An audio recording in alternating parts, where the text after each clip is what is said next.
Okay, I'm here with Rodney Cooke of the IFAD and the Dyborn Chibonga from the Rural Farmers Association of Malawi. Mr. Cooke, if you could first of all explain a little bit about the message you bring here to this climate change conference in Cancun.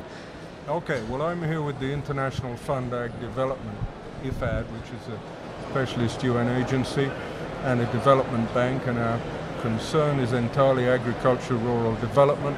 So I'm here for the agriculture, the forestry, and the land use issues. Okay. And is this an issue that hasn't perhaps been addressed as fully as it should have been at previous climate change conferences? I would say it had been marginalized until the Copenhagen COP. And this is astonishing considering that agriculture and land use is the most sensitive sector, but also it's the contributing over 30% of greenhouse gases, which is more than power, more than industry. It was more difficult to measure, but science has moved ahead, and it's now long overdue that we take this on board. Okay, so the science is moving ahead, but on the political front, I mean, rural farmers, by their very nature, are often fairly isolated. Is it a situation now where rural farmers are managing to talk to one another, are bringing the issue to the fore as one body, or talking with one voice?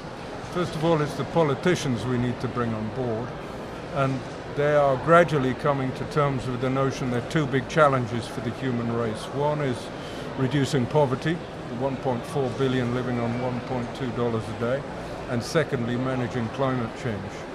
And if we talk about poverty, you're right, that's primarily a rural issue. 3/4 of those poor people live in rural areas, and most of them are smallholder farmers.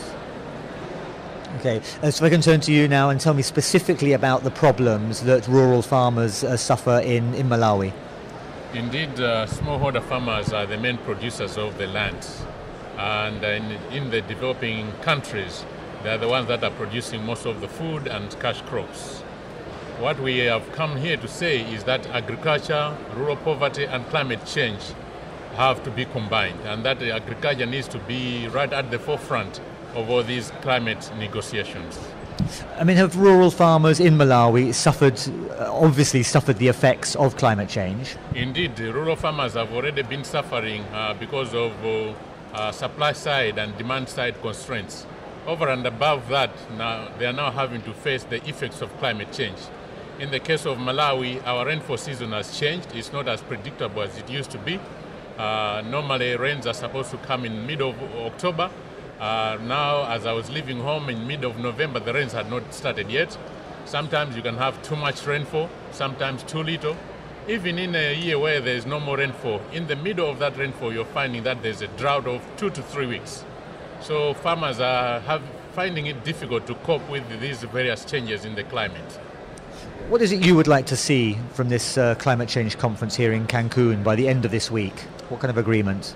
We want to make sure that agriculture is included in the work program that are being designed, and especially that we should have a binding agreement which countries can assign on to and be able to have a funding mechanism to help smallholder farmers to cope with effects of climate change. And are you confident that you will get that by the end of this week? We can only hope and pray that this will indeed happen, because as I said yesterday, we think that climate change is a runaway train which needs to be stopped, and it needs to be stopped now. So we are asking the negotiators, the states and the governments to do a bit of flexibility in giving and taking, so that at the end of the day we can have a binding agreement.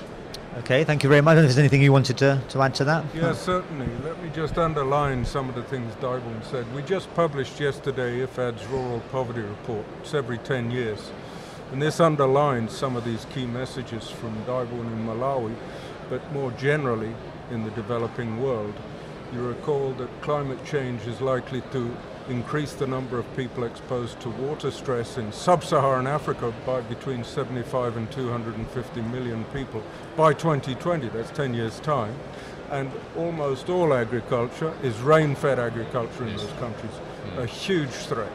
And at the same time, in order to meet food security by 2050, we need to increase food production by almost double. This is a huge challenge in the context of a more harsh environment thanks to climate change.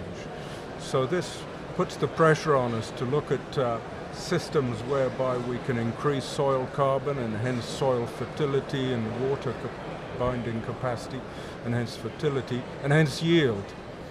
And linking this to rainwater harvesting and other schemes that we see in Malawi and other countries, we can then try and balance, as Dyborn puts it, this triple win of food security, poverty reduction, and at the same time more resilient farming systems and farming systems that contribute to greenhouse gas reductions.